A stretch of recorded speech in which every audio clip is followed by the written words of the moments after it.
اعوذ باللہ من الشیطان الرجیم بسم اللہ الرحمن الرحیم رب اشرح لی صدری ویسر لی امری واحلل عقدۃ من لسانی یفقہوا قولی۔ عزیز طلباء اور طالبات، السلام علیکم۔ میں محمد جواد اقبال، لیکچرر اردو چناب کالج جھنگ آپ سے مخاطب ہوں۔ عزیز طلباء، ہمارا آج کا موضوع سخن رموز اوقاف سے متعلق ہے۔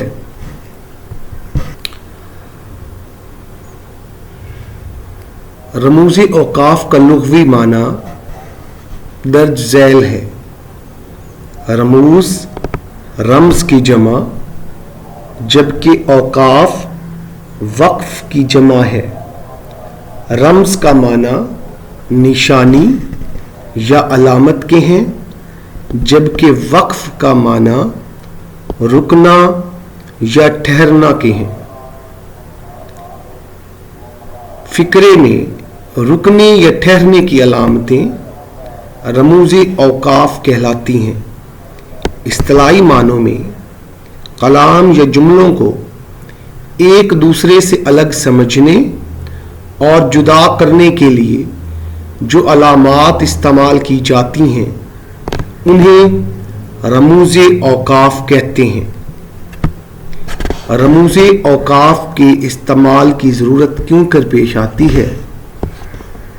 جب انسان اپنی گفتگو کو مؤثر بنانے کے لیے اس کے آداب کی مکمل رعایت کرتا ہے، وہیں اس کے لیے ضروری ہے کہ زبان کے علاوہ اپنے قلم سے نکلی ہوئی تحریر میں بھی اسے ملحوظ رکھے۔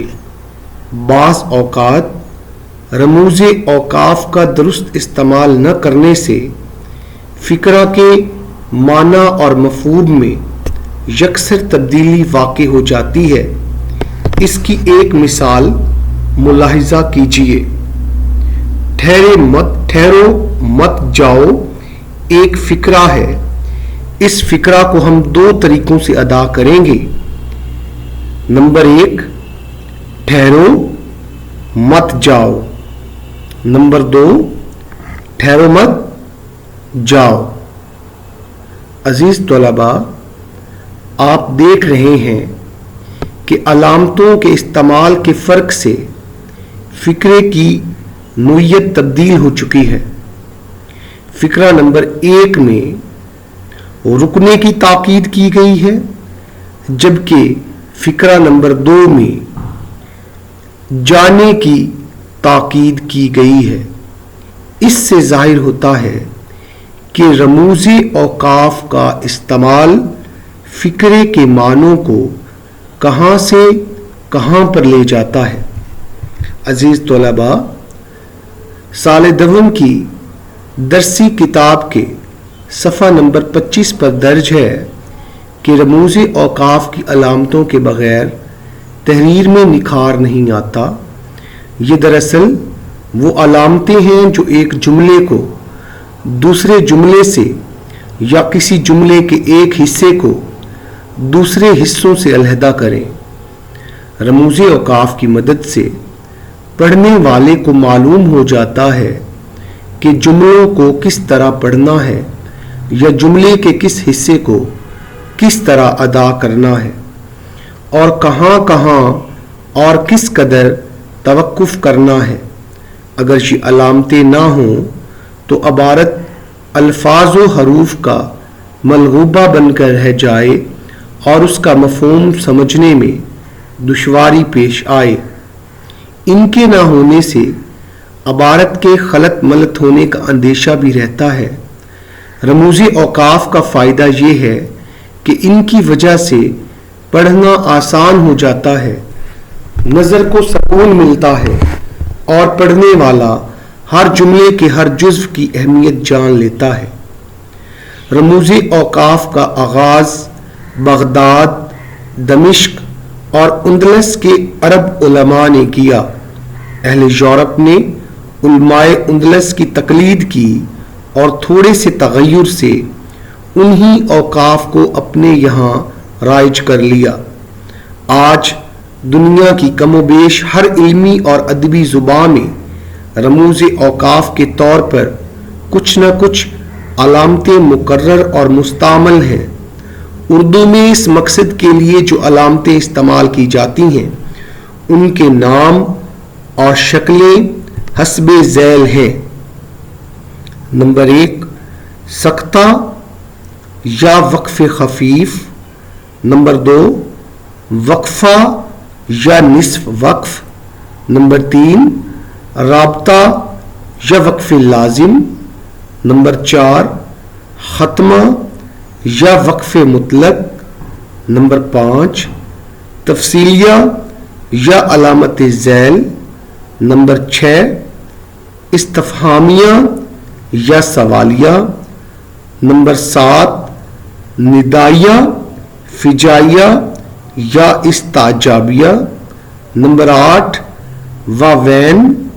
نمبر 9، قوسین یا خطوط وحدانی۔ نمبر 10، خط۔ عزیز طلباء، ہم آج کے لیکچر میں پہلی 4 علامات اور ان کا استعمال پڑھیں گے اور ان کے استعمال کے متعلق جانیں گے۔ نمبر 1، سکتہ یا وقف خفیف۔ عزیز طلباء، اس علامت کو انگریزی میں کوما کہتے ہیں۔ انگریزی میں یہ علامت الٹ استعمال کی جاتی ہے۔ سکتہ کی علامت چھوٹے وقفے کو ظاہر کرتی ہے، جس کا مطلب یہ ہے کہ جہاں یہ علامت استعمال ہو وہاں تھوڑا سا رکنا ضروری ہے، یعنی یہ علامت سب سے مختصر وقفے کے لیے استعمال ہوتی ہے۔ نمبر 1، ان الفاظ کے درمیان جو ایک دوسرے کے بدل ہوں، مثلاً آپ کا بیٹا بڑا ذہین فطین ہے، گاڑی بڑی رفتار سے چیختی چنگاڑتی چلی جا رہی ہے۔ نمبر 2، جب کچھ اسموں یا ضمیروں کو کسی حرف عطف سے ملایا جائے تو آخری 2 کے درمیان حرف عطف آئے گا، جبکہ باقی کے درمیان سکتہ استعمال ہوگا۔ مثلاً احمد، علی، اسلم اور اقبال آئے۔ میر، غالب، ذوق اور اقبال اردو کے شاعر ہیں۔ ہماری آج کی دوسری علامت وقفہ یا نصف وقف ہے۔ اس کو انگریزی میں سیمی کولن کہتے ہیں۔ اس کی علامت آپ دیکھ رہے ہیں۔ سکتہ کے مقابلے میں وقفہ کا ٹھہراؤ زیادہ ہوتا ہے۔ جملے طویل ہوں تو وقفہ انہیں سمجھنے میں مدد کرتا ہے۔ وقفہ جملے کے اجزاء کی انفرادیت قائم کرنے میں بھی مدد کرتا ہے۔ عبارت میں سکتے سے زیادہ ٹھہراؤ کی ضرورت محسوس ہو تو وقفہ کی علامت استعمال ہوتی ہے۔ عام طور پر کسی جملے کے لمبے اجزاء اور متبادل جملوں کے درمیان یہ علامت استعمال ہوتی ہے۔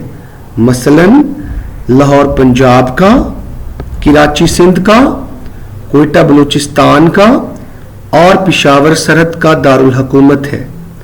مجھے بات کو بڑھانا منظور نہ تھا، اس لیے خاموش رہا، ورنہ اینٹ کا جواب پتھر سے بھی دے سکتا تھا۔ کسی جملے کے مختلف حصوں پر زور دینے کے لیے بھی یہ علامت استعمال ہوتی ہے۔ مثلاً جو بوئے گا سو کاٹے گا۔ ہماری آج کی تیسری علامت رابطہ یا وقف لازم ہے۔ اس کو انگریزی میں کولن کہتے ہیں۔ رابطہ کا ٹھہراؤ سکتہ اور وقفہ سے زیادہ ہوتا ہے۔ اس کا استعمال درج ذیل صورتوں میں ہوتا ہے۔ نمبر 1، ذیلی عنوانات کے بعد رابطہ کی علامت استعمال ہوتی ہے، مثلاً اشعار کی تشریح، سیاق و سباق، اصل ماخذ کا نام، شاعر یا نثر نگار کا نام، مشکل الفاظ کے معنی۔ نمبر 2، رابطہ کی علامت کسی کا قول درج کرنے سے پہلے استعمال ہوتی ہے۔